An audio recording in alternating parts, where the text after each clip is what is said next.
If you want to be a better ally to LGBTQ people, start meditating. I recommend this for two reasons. One is very practical and one is a bit philosophical.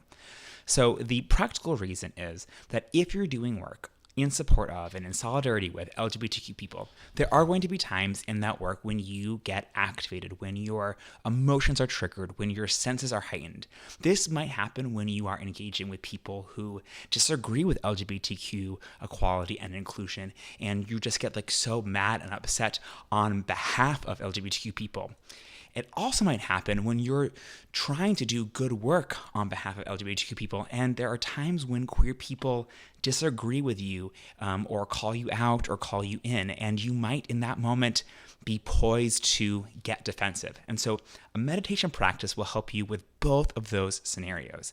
That you've got to get comfortable being present in your body, paying attention to the ways in which your heart, your lungs, your skin, all of that is responding, and to be able to notice as feelings arise, as thoughts arise, and then also to let them go and to return back to a center, to a breath, to a state of calmness. That is going to be absolutely critical. And then it's also important, I also recommend a meditation practice for people who want to be supporters of LGBTQ people or who already are supporters of LGBTQ people and want to take their allyship to the next level. Because there's something to learn about allyship from meditation. And that is, in meditation, it's not just about having a calm and clear and still mind, but actually a lot of the progress and growth in your meditation practice happens in that moment when your mind starts to wander, when thoughts start to pop up into your head. And your ability to notice that and then bring it back to center is when the sort of like magic in your brain and in your spirit happens.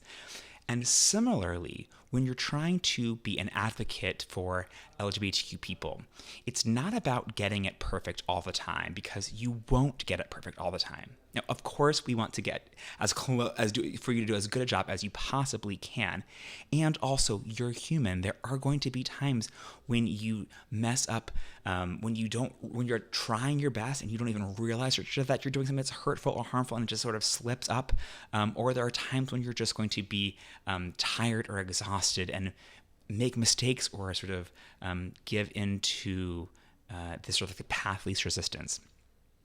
And in those moments when you are challenged by LGBTQ people, this is the moment. How you respond in that moment shapes everything. This is where your growth as an advocate for LGBTQ people happens. And this is sort of how you show your mettle.